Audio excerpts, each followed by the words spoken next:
selfie camera 32 megapixel का रहता है ना बस है ना ना मजा तो नहीं पाते नहीं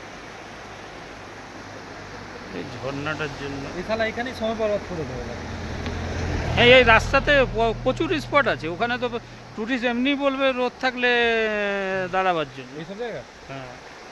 এখানে তো দাঁড়াবে এখানে খাবার জল খাওয়ার টল খাওয়ার কেউ যদি খায়